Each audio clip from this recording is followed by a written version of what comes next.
जय श्री राम। जैसा कि आप सब जानते हैं, मैं राम कथा बता रही हूँ। तो दोहा नंबर 267 है। अरुण नयन विकुटी कुटिल चितवत नृप सको मनऊ मच गजगन निरखी शिका की सोरह चोट। उनके नेत्र लाल और भवे टेढ़ी हो गए और ये क्रोध से राजाओं की ओर देखने लगे, मानो मतवाले हाथी का झुंड देखकर सिंह के बच्चे को जोश आ गया हो। चौपाई। फर फरु देखी बिकल पुर नारी शब मिले देहमय पनगारी तेहि अवसर सुनि शिव धनु भागा आयो विपुलर कमल पतागा। खलबली देखकर जनकपुरी स्त्रियां व्याकुल हो गई, सब मिलकर राजाओं की गालियां देने लगी। उसी मौके पर शिवजी के धनुष का टूटना सुनकर व्याकुल रूपी कमल के सुर पर परशुराम जी आए। देखी मई सकल सकुचाने बजे झापट जनु लावा लुकाने गौरी शरीर भूति बल राजा भाल विशाल श्रीकुंडर विराजा। इन्हें देखकर सब राजा सकुचा गए, मानो बाज के झटने पर बटेल लुक छिप गए। गोरे शरीर पर विभूत भस्म बड़ी फब रही और विशाल ललाट पर त्रिभुंडा विश्व शोभा दे रहा है। शीश जटा शशि बदनु सुहावा रीस बस कछुक अरुण होई आवा। बुकुटी कुटिल नयन रिस्तराते सहजव चितवत मनऊ चिताते। सिर पर जटा है सुंदर मुखचंद्र क्रोध के कारण कुछ लाल हो आया। भवे टेढ़ी और आंखें क्रोध से लाल हो गई। सहज जी देखते तो भी ऐसा जान पड़ता मानो क्रोध कर रहे हैं। वृषभकंद उर्बाहु विशाला चारु जनेऊ माल मृग छाला। कटिमुनि वचन तुन दुबाई बांधे धनुषर कटु उठारु कल गाधे। बैले के समान ऊंचे और पुष्ट कंधे और छाती और भुजाएं विशाल है। सुंदर एवं यज्ञोपवीत धारण किए, माला पहने के मृग चर्म लिए। कमर में मुनियों का वस्त्र वत्तकल और 2 तरकश बांधे हैं। हाथ में धनुष बाण और सुंदर कंधे पर फरासा धारण किए हैं। दोहा। संत वेशु करनी कठिन बरनी न जाय स्वरूप धरि मुनि तनु जन वीर रस आयु जह सब रूप। शांत वेश है परंतु करनी बहुत कठोर है, स्वरूपा का वर्णन नहीं किया जा सकता। मानो वीर रस ही मुनि का शरीर धारण करके जहाँ सब राजलोक वहाँ आ गए हो। चौपाई। देखत विरूपति वेश कराला उठे सकल भय विकल मुहाला। पितु समेत कई कई निज नामा लगे करन सब दंड प्रणामा। परशुराम जी का भयानक वेश देखकर सब राजा भय से व्याकुल हो उठे, खड़े हुए और पिता सहित अपना नाम कहकर सब दंडोत प्रणाम करने लगे। जय शोभाय चितवहि जेहि तू जान सो जनाय जानो आय उठानी। जनक बहोर आय सिरुनावा सिंह बुलाए प्रणाम करावा। परशुराम जी हित समझकर भी सहज ही जिसकी ओर देख लेते वह समझता है कि मानो मेरी आयु पूरी हो गई। फिर जनक जी ने आकर सिर नवाया और सीता जी को बुलाकर प्रणाम कराया। आशीष दिने सखी हर्षानी निज समाज लय गए सयानी। विश्वामित्र मिले पुनि आई पद सरोज मेरे 2 भाई। परशुराम जी ने सीता जी को आशीर्वाद दिया। सखियाँ हर्षित और वहाँ आप अधिक देर तक ठहरना ठीक न समझकर वे सयानी सखियाँ उनको अपनी मंडली में ले गई। फिर विश्वामित्र जी आकर मिले और उन्होंने दोनों भाइयों को उनके चरण कमलों पर गिराया। राम लखन दशरथ के घोड़ा घोटा दीनय आशीष देख बल जोठा। रामय चितई रहे तकिलोचन रूप अपार मार मद समोचन। विश्वामित्र जी ने कहा, हे राम और लक्ष्मण राजा दशरथ के पुत्र हैं। उनके सुंदर जोड़ी देखकर परशुराम जी ने आशीर्वाद दिया। कामदेव के मत को छुड़ाने वाले श्री रामचंद्र जी के अपार रूपों को देखकर उनके नेत्र थकित संस्मित हो रहे हैं। दोहा नंबर 259। बहुरी बिलोक विदेह सन कहऊ काह अतीत वीर पूछत जान अजान जिमि व्यापई कोप सबगीर। फिर सब देखकर जानते हुए भी अनजान की तरह जनक जी से पूछते हैं कि कहो यह बड़ी भारी भीड़ कैसी है। उनके शरीर क्रोध आ गया। चौपाई। समाचार कही जनक सुनाए, जेहि कारण मई सब आए। सुनत बचन फिर अनत निहारे, देखे चाप खंड मई मरारे। जिस कारण सब राजा आए थे, राजा जनक ने सब समाचार कह सुनाया। और जनक के वचन सुनकर परशुराम जी ने फिर कर दूसरी ओर देखा तो धनुष के टुकड़े पृथ्वी पर पड़े हुए दिखलाई दिए। अतिरिक्त बोले बचन कठोर, कहु जड़ जनक धनुष के तो बेगी दिखाओ। मुड़ नत आज उलट मही जय लही लो लाजू राजू। अत्यंत क्रोध में भरकर कठोर वचन बोले, हे मूर्ख, रे मूर्ख जनक, बता बात धनुष किसने तोड़ा, उसे शीघ्र दिखा, नहीं तो अरे मूढ़, आज मैं जहाँ तक तेरा राज्य है वहाँ तक की पृथ्वी उलटा दूंगा। अति डर उतरु देत निप नाही, कुटिल भूप हर्षे मन माही। सुर मुनि नाग नगर नर नारी, सोचई सकल त्रास उर्वारी। राजा को अत्यंत डर लगा, जिसके कारण वे उत्तर नहीं देते थे। यह देखकर कुटिल राजा मन में बड़े प्रसन्न हुए। देवता मुनि नाग और नगर के स्त्री पुरुष सभी को सोच करने के लिए लगे। सबके हृदय में बड़ा भय हो गया। मन पछतातीत सिंह महतारी, विदित अवसवरी बात बिगाड़ी। भृगुपति कर स्वभाव सुनि सीता, अर्धन निवेश कलभ संपीता। सीता जी की माता मन में पछता रही हैं कि हाय विधाता, अब बनी बनाई बात बिगाड़ दी। परशुराम जी का स्वभाव सुनकर सीता जी को आधा क्षण ही भी कल के समान बीतने लगा। दुआ नंबर 270। सभय विलोक लोक सब जाने, जानकी वीरु हृदय न हर्षु विषादु। कछु बोले श्री रघुवीर। श्री रामचंद्र जी सब लोग भयभीत देखकर और सीता जी के डरी हुई जानकर बोले, उनके हृदय में न कुछ हर्ष था न निषाद। माशा प्रणाय नवा विश्राम। चौपाई। नाथ समधनु बजनिहार, होई केहु एक दास तुम्हार। आयुष कहा कही किन मोहि, सुन ऋषाय बोले मुनि कोहि। हे नाथ, शिव जी को धनुष तोड़ने वाला आपका कोई एक दास ही होगा, क्या आज्ञा है मुझसे, क्यों नहीं कहते। यह सुनकर क्रोधित मुनि ऋषा कर बोले, सेवकु सो जो करे सेवकाई, अरि करनी करे लराई। सुनऊ राम जे शिव धनुष तोड़ा, सहस भाव सम सो रिपुर मोरा। सेवक वह है जो सेवक का काम करे, शत्रु का काम करके तो लड़ाई ही करनी चाहिए। हे राम सुनो, जिसने शिव जी धनुष तोड़ा वह सहस्त्र भाव के समान मेरा शत्रु है।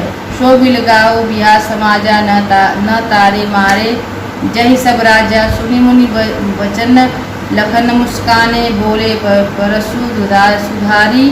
पर सुधारई अपमाने। वह इस समाज को छोड़कर अलग हो जाए, नहीं तो सभी राजा मारे जाएंगे। मुनि के वचन सुनकर लक्ष्मण जी मुस्कुराते हुए परशुराम जी का अपमान करते हुए बोले, बहु धनु है तोरी लरिकाई, कबहु नासी रईस कृना गुसाई। यही धनुष पर ममता के हेतु सुन ऋषाई, कह भृगु लकेतु। हे गोसाई, लड़कपन में हमने बहुत सी धनुषियाँ तोड़ डाली, किंतु आपने ऐसा क्रोध कभी नहीं किया। इसी धनुष पर इतनी ममता किस कारण से है। यह सुनकर भृगुवंशी के ध्वजारूढ़ स्वरूप परशुराम जी खुश होकर कहने लगे। दोहा नंबर 271। रे नृप बालक, काल वश बोलत तो ही न संभार। धनुषम त्रिपुरारी, धनु वेदित सकल संसार। अरे राजपूत, काल के वश होने से तुझे बोलने में कुछ भी होश नहीं है। सारे संसार में विख्यात है शिव जी का यह धनुष, क्या धनुई के समान है। चौपाई। लखन कहा हर्ष हमरे जाना, सुनऊ देव सब धनुष समाना। का छति लघु धनु तोरे, देखा राम नयन के भोरे। लक्ष्मण जी ने हंसकर कहा, हे देव सुनिए, हमारे जन्म में तो सभी धनुष एक से ही हैं। पुराने धनुष के तोड़ने में क्या हानि लाभ है। श्री रामचंद्र जी ने तो इसे नवीन के धोखे से देखा था। छुअत टूट रघुपति न दोषु, मुनि बिनु काज करे कत रोषु। बोले चितहि परशु की ओरा, रे सट सुने सुबाहु मोरा। फिर यह तो छूते ही टूट गया, इसमें रघुनाथ जी का कोई भी दोष नहीं है। हे मुनि, आप बिना ही कारण किस लिए क्रोध करते हैं। परशुराम जी अपने फरज से की ओर देखकर बोले, हरे दुष्ट, तूने मेरा स्वभाव नहीं सुना। कितना बताऊँ? बालक बोली, बदऊ नाही तोही, केवल मुनि जड़ जाने मोही। बाल ब्रह्मचार्य अति केहू कोही, विश्व विदित क्षत्रिय कुल दोरोही। मैं तुझे बालक जानकर नहीं मारता। अरे मूर्ख, क्या तू मुझे निरा मुनि ही नहीं जानता? मैं बाल ब्रह्मचारी और अत्यंत क्रोधित हूँ। क्षत्रिय कुल का शत्रु तो विश्व में भर में विख्यात हूँ। मुझ पर भूमि भू भीनु किनय विपुल बार मही देवन्य दिनहि। सहस भाव भुज छेद निहारा, परशु विलोक मही कुमारा। अपनी भुजाओं के बल से मैंने पृथ्वी को राजाओं रहित कर दिया और बहुत बार उसे ब्राह्मणों को दे डाला। हे राजकुमार, सहस्त्र भाव की भुजाओं को काटने वाले मेरे इस फरसेकों को देख। दोहा नंबर 272। मातु पितई जन सोच बस करसई, महेश किशोर गर्भन के अर्भक दलन परशु मोर अति घोर। अरे राजा के बालक, अपने माता पिता को सोच के वश न कर। मेरा फरसा बड़ा भयानक है, यह गर्भ के बच्चों का भी नाश करने वाला है। चौपाई। बिहसी लखनु बोले मृदु बानी, अहो मुनीषु महाभट मानी। पुनि पुनि मोहि देखा ऊपर कुठारू, चहत उड़ावन पुकी पहारू। हंसकर कोमलवाड़ी से बोले, अहो मुनीश्वर, आपने अपने को बड़ा भारी योद्धा समझते हैं। बार बार मुझे कुल्हाड़ी दिखाते कूदते पहाड़ उड़ाना चाहते हैं। या कुंभर डब तिया को नाही, ते तरजनी देख मर जाई।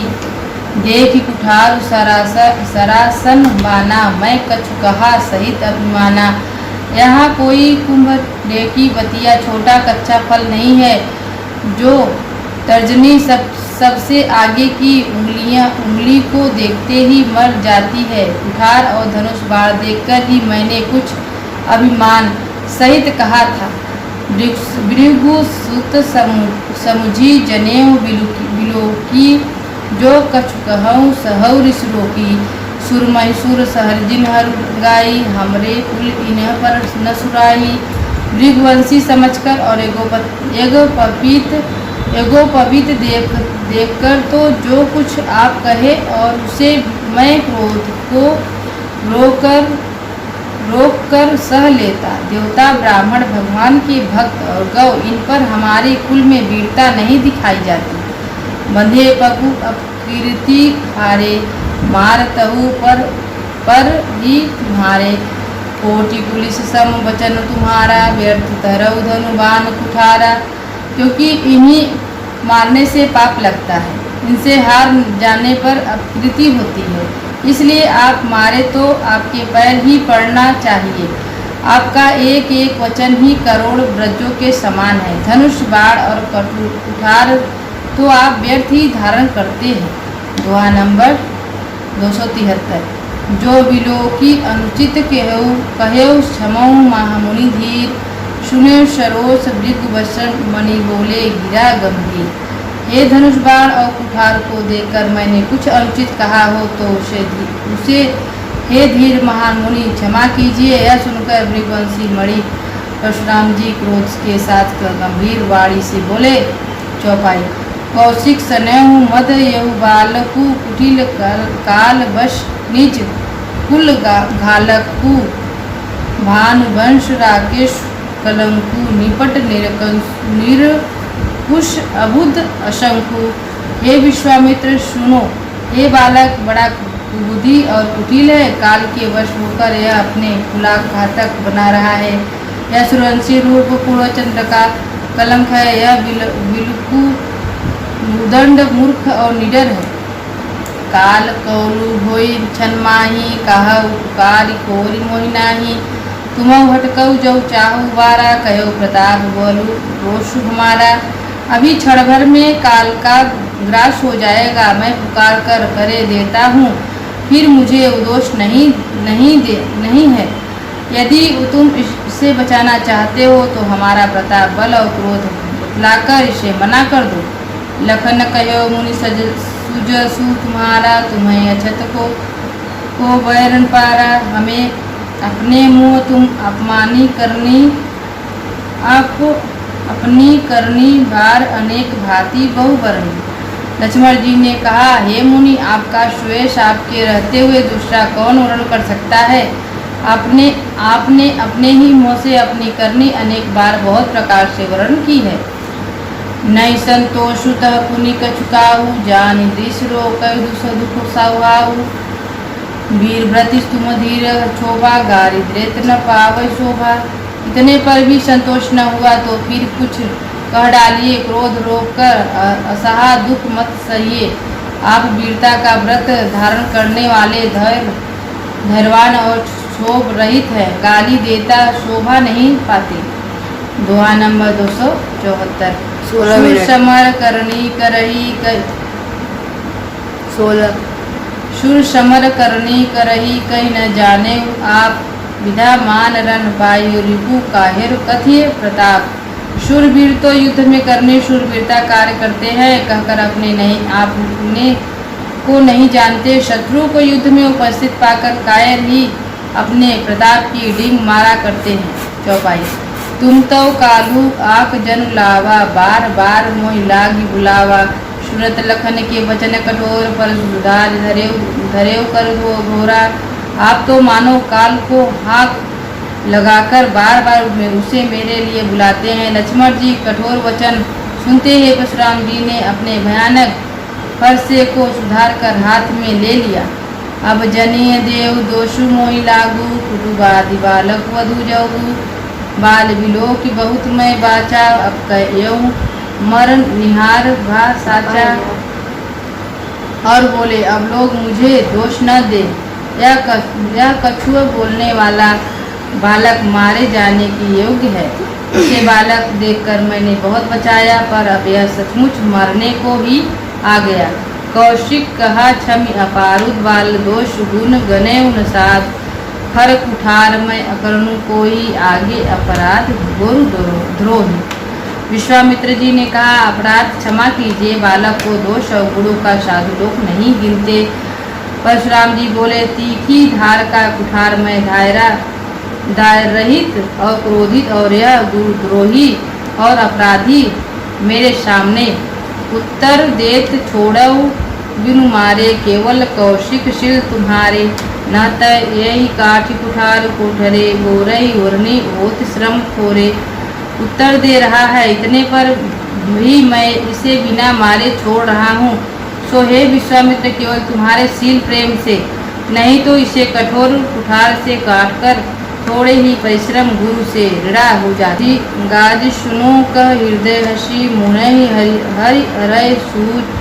आय मैं खाड़ न उखमय अजय न बूझ अबूझ। विश्वामित्र जी ने हृदय में हंसकर कहा, मुनि को हरा सूझ रहा है, अर्थात सर्वत्र विजय होने के कारण यह श्री राम लक्ष्मण को साधारण क्षत्रिय समझ रहे हैं, किंतु यह लोहमयी केवल फौलाद की बनी हुई है। खाड़ खड़ंग है, उसकी रस की खाड़ नहीं, जो मुँह में लेते ही गल जाए खेद। मुनि अब भी बेसमझ बने हुए हैं, इनके प्रभाव को नहीं समझ रहे हैं। चौपाई। कहु लखन मुनि शील तुम्हारा, को नहीं जान विदित संसारा। माता पिता उरने बहनी के, गुरु ऋणव रहा सोचु बड़ जी के। लक्ष्मण जी ने कहा, हे मुनि, आपके शैल को कौन नहीं जानता, वह संसार भर में भी प्रसिद्ध है। आप माता पिता से तो अच्छी तरह उत्तीर्ण हो गए, अब गुरु का ऋण रहा, जिसका जी में बड़ा सोच लगा है। सो जनु हमरे माथे काढ़ा, दीन चलिए एक ब्याज बाड़ा। अब आनिय रिया बोली, तुरंत देव मैं थैली खोली। वह मानो हमारे ही मत्थे काढ़ा है, बहुत दिन बीत गए, इससे ब्याज भी बहुत बढ़ गया होगा। अब किसी हिसाब करने को बुला लाइए, तो मैं तुरंत थैली खोल कर दे दूंगा। सुनी कटु वचन कुठार सुधारा, हाय हाय सब सभा पुकारा। मृगवर परसु देखा मोही, मृग विचार बचे दोही। लक्ष्मण जी के कड़वे वचन सुनकर परशुराम जी ने कुठार संभाल सारी सभा हाय हाय करके पुकार उठी।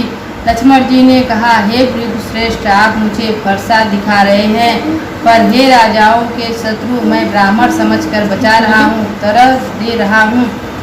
मिले न कभऊ सुबट रन गाड़े, दीव देवता घरे उबाड़े। अनुचित कहे सब लोग पुकारे, रघुपति सैन्य लखनऊ निवारे। आप कभी रणधीर बलवान वीर नहीं मिले। हे ब्राह्मण देवता, आप घर ही में बड़े हैं, यह सुनकर अनुचित है। यह अनुचित कहकर सब लोग पुकारे उठे। तब श्री रघुनाथ जी इशारे से लक्ष्मण जी को रोक दिया। दोहा नंबर 276। लखन उतार अवहिति सरित भृगु, बर कोपु कृष्णान, बढ़त देख जल संवचन बोले रघुकुल भान। लक्ष्मण जी के उत्तर से ही अवहिति के समान परशुराम जी की क्रोध रूपी अग्नि को बढ़ते देखकर रघुकुल के सूर्य श्री रामचंद्र जी जल के समान शांत करने वाला वचन बोले। चौपाई। नाथ करऊ बालक बर छोऊ, सुध दुष्मुख करे न कोहू, जौ वै प्रभु प्रभाव कछु जाना, तौ की बार बरी कर आयना। हे नाथ, बाल कृपा कीजिए, इस सीधे और दुधुमय बच्चे पर क्रोध नहीं कीजिए। यदि यह प्रभु का आपका कुछ भी प्रभाव जानता तो यह क्या वो बेस समझ आपकी बराबरी करता। जौ लरिका कछु अचगरी करही, गुरु पीतु मात मोध मन भरही। करही कृपा शिशु सेवक जानी, तुम समशील अधीर मुनि ज्ञानी। बालक यदि कुछ चपलता भी करते हैं तो गुरु पिता और माता मन में आनंद से भर जाते हैं। अतः इस छोटे बच्चा और सेवक जानकर कृपा कीजिए। आप तो समदर्शी सुशील और धीर और ज्ञानी मुनि हैं। राम वचन सुनी कछु जुड़ाने, कही कछु लखन बहु मुस्काने। हसत देख नख सीख ऋषि व्यापी, राम तोर भ्राता बड़ पापी। श्री रामचंद्र जी के वचन सुनकर कुछ ठंडे बड़े। इतने में लक्ष्मण जी कुछ कहकर फिर मुस्कुरा कर दिए। उनको ने हंसते देखकर परशुराम जी के नख से शिखा तक सारे शरीर में क्रोध छा गया। उन्होंने कहा, हे राम, तेरा भाई बड़ा पापी है। गौर शरीर श्याम मन माही, काल कूट मुख पय मुख नाही। सहज टेढ़ हरई न तोही, नीचु मीठ सम देख न मोही। यह शरीर से घोरा पर हृदय का बड़ा काला है। यह विषमुख है, दूधमुख नहीं। स्वभाव से ही टेढ़ा, तेरा अनुसरण नहीं करता, तेरे जैसे शीलवान नहीं है। यह नीच मुझे काल के समान नहीं देखता। यहाँ पे 277 दोहा है। तो इसकी आगे मैं कथा आपको आगे बताऊँगी। जय श्री राम।